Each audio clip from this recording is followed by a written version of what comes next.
Hello and welcome back to Tech Football, and today I am going to be choosing one player from your team's rival who your club should sign. And now, the idea of signing a player from your rivals will make most fans start to feel sick. However, I'm just going to see what player would be the best and most realistic signing for your club from your rivals. First up, for Arsenal and Spurs players they would want. There's not many, let's be honest. If they want to go big, I would say get Harry Kane because Jesus just isn't cutting it since he's come back from injury, and Nketiah is only a solid player as a backup, really. So if they want to go big, go for Kane. If not, see if you can sneak in a deal for Perisic. There's rumours he's been unhappy at the club at times, and experienced player. Crucially, he's got Champions League experience as well, so maybe he'd be a good signing for them. Next up, then, Villa, another club who wouldn't really want anyone from their rivals. But for this one, I've picked Dave Strong. I mean, he was on the books of United for a while as a young kid, so maybe he'd provide good squad depth for them in the Conference League. But honestly, I don't know if there's anyone Villa would want from Birmingham right now. Next up, then, Bournemouth. Their rivals are searched up. Their rivals are Southampton, apparently. So I would either pick Perraud or Walker Peters. I think this is because they might struggle to get Vigna back from his loan spell. So if they can't get him, either take Perraud because he's Southampton's left back, or try and take Carl Walker Peters if you can, so he can play right back and left back, and that versatility would be useful for them. Next up, Brentford. Their rivals are listed as either Fulham or QPR, and I figured I'd make it interesting and try and pick a QPR player they'd want. And here I've gone for Chris Willock. He's 25, obviously Joe Willock's brother from Newcastle. I think he was on the books of Arsenal for a while as well, so there's clearly a decent player in there. And I think for the first part of the season, before QPR lost Mick Beale and then kind of fell off a cliff, he was actually doing quite well for them.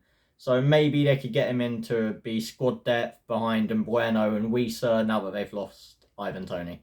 Who knows? I mean, struggle picking someone from QPR. I thought picking someone from Fulham would be kind of boring, so I made it interesting.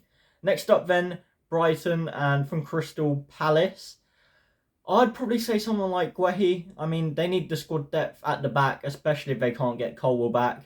He's a young English defender. I think he's a pretty decent player, and I'm sure Brighton could do a lot worse. So yeah, Mark Guehi, I think, would do alright at Brighton. Next up then, Burnley, and I've gone for Adam Wharton from Blackburn. I didn't really know who from Blackburn. I didn't count Brereton Diaz, so I believe he has a transfer to someone in Spain, like Villarreal, something like that. So I looked at the other Blackburn players, and I watched Adam Wharton play for Blackburn in the last game of the season. Scored a goal, I believe, did all right, and a young player like that could replace some of their older midfielders like Jack Cork, and, you know, companies building a young squad there. He could use him at the spine of that team in a couple years' time, but for now, good young player for Burnley to have. Next up then, Chelsea, and signing someone for Fulham. They've made so many signings that on paper, that squad shouldn't actually need too much improving. But when I thought about it, I remembered how good Bernd Leno has been for them this season. So I'd probably go for him because Mendy makes so many mistakes now, and I think Kepa, he's got the ability, but he just fails to show it so often. Why not get Leno, who's doing absolutely brilliant for Fulham since he joined them? Next up then, Crystal Palace, and for Brighton, Brighton really lacks squad depth, so there's not any player they realistically could get Palace from Brighton. However, I ended up going for Rob Sanchez because Gaeta's getting old. They don't really have another keeper. Obviously, I think Whitford, something like that, came in and had a decent game against Tottenham, but they'll need a more experienced keeper. I think when watching Brighton play, Rob Sanchez isn't quite good enough of a level Brighton want, so Brighton should be looking for an upgrade in goal. And maybe if that happens, Rob Sanchez would want first team football, and maybe he could get that at Crystal Palace. Next up then, Everton, and from Liverpool, I honestly didn't know who realistically they could get, because I think Everton need a striker, but all of Liverpool's backup players like Origi and Minamino that they could have got aren't at the club anymore. I didn't include the likes of Alex Oxlade-Chamberlain or Naby Keita or anyone like that, because they're also, like, I'm just counting them as free agents in this instead of Liverpool players. So because I couldn't think of anyone to reinforce their attacks, that's where they really need it, I thought maybe try and get Kelleher. If Pickford leaves, he might want to, maybe get Kelleher to replace him, but this one was a difficult pick. Next up then, Fulham, and from Chelsea there's a couple options here. I demand De Broja because you might need backup for Mitrovic, especially because Carlos Vinicius I think was on a loan and that's going to expire unless they make it permanent. Whether they could also bring in someone like Chalobah for good squad depth, and yeah, he'd be a good backup and maybe even a starter at centre back or CDM. He's got the versatility, which would be very useful for them. And then if not, if they want to go big, because Fulham actually have a history of signing Chelsea players, I think, maybe go for someone like Pulisic. He's sort of an injury-ridden mess on the Chelsea bench, but he's clearly a quality player, but they've signed so many wingers and players recently, you don't see him getting back in the team. So maybe Fulham could have a chance of getting him, and I think that'd be a decent signing. He is quality, they just need to manage to get him off the injury table. Next up then, Liverpool, and for an Everton player, obviously everyone knows Liverpool need midfielders. So I thought, why not get Alex Iwobi? He's played a lot of games for Arsenal, wasn't exactly brilliant there, but wasn't totally awful. And he's gone to Everton, and he's arguably been their best player this season. And working as a midfielder, he can play out wide as well, so he's got decent versatility. Maybe get him, except, I mean, Liverpool would be looking for higher quality players, but maybe he'd provide decent squad depth, who knows. So next up, Luton, and I have picked either Ismaila Sarr from Watford if they're going big and trying to survive in the Premier League, getting quality up front. But if not, if they can't go ridiculous with the money, maybe someone like Tom Cleverley. He's got Premier League experience, and maybe that would be helpful in trying to keep him up.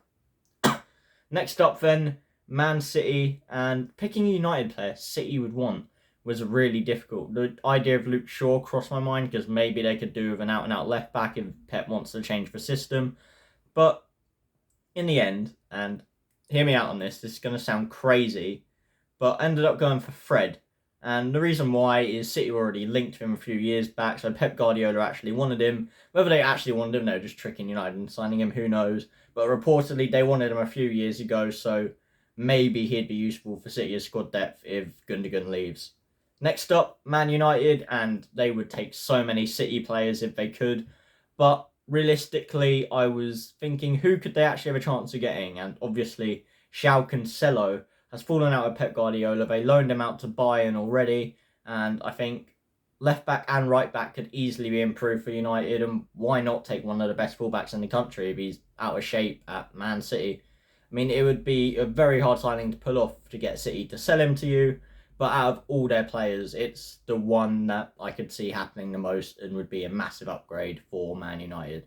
Next up then, Newcastle, and I'm not sure they'd want to take anyone from Sunderland at the moment, but Sunderland, they do have quite a few young players. One of them, Dennis Serkin, the left back. Obviously, they'll be looking for a more higher quality left back, but he's young, could be decent, and probably an upgrade as a backup left back to Matt Targett. They could also get the likes of Jack Clark, who would be decent squad depth, but they have already spent 40 million on Anthony Gordon, so probably not that one. And I came up with one more option, and that would be Dan Neil in the midfield, because as we saw when Longstaff was injured, the rest of their midfield just sort of looked out of gas a bit. So maybe an English midfielder like that, basically another Sean Longstaff to have in the team to help out. Next up then, Nottingham Forest, and to pick a player from Derby was interesting. So you could get the likes of Conor Hourihane, who's an older midfielder who has had Premier League experience with Villa, could be alright, but that's basically what Jonjo Shelvey was for.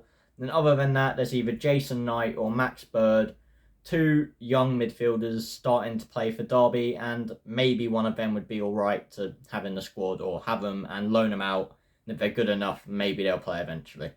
Next up, Sheffield United, and despite their ridiculous way of getting promoted, I didn't think there'd be too many players Sheffield United actually want from Sheffield Wednesday, but in the end I went with Josh Windass. He obviously scored the diving header to get Sheffield Wednesday promoted, and I think maybe he would be good depth in the attack and, you know, might help them have an attacking spark from attacking midfield or even up front if they need him. So maybe that would probably be the best signing. Realistic, probably not. Those two clubs actually hate each other, but probably the best signing from Sheffield Wednesday for Sheffield United.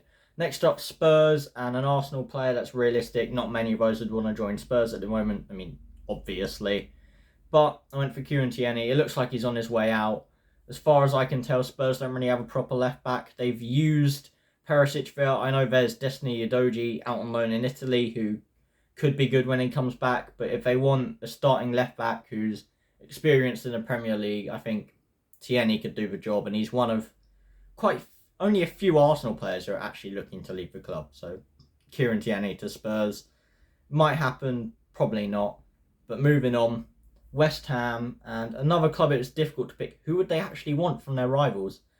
But I looked at Millwall and I remember watching Duncan Watmore score 2 goals on the final day of the season, and West Ham's attackers look pretty flat at times, so maybe a player like that could provide decent rotation, especially if they win the Conference League and end up in the Europa. Could be decent rotation and might occasionally provide an extra spark, but Millwall signing was really pulling at strings there. Finally, Wolves, their rivals are West Brom, and I could have gone really difficult and tried to pick someone from Walsall, but that was never going to happen. So West Brom are their biggest rivals, and I thought maybe the likes of Yakuslu, because he could replace Ruben Neves if he leaves, especially with João Moutinho departing as well. The likes of Yakuslu could be decent. I thought when West Brom were in the Prem, he was alright. Nothing special, but a solid enough player. Or they could try and get Daryl Dike. I mean, they need a striker. He's not done anything special. Hasn't been completely rubbish. He's a strong physical target man and quite quick as well. So maybe they could get a tune out of him in the Premier League. But either of those wouldn't be fantastic signings for keeping Wolves in the Prem next season. Anyway, that is who I think your club should sign from your rivals. There's, I know, some absolutely weird and ridiculous shouts in here, but if you enjoyed the video, remember to like and subscribe, and also tell me in the comments how many of these you agree with and who you would pick to sign from your rivals. See you next time.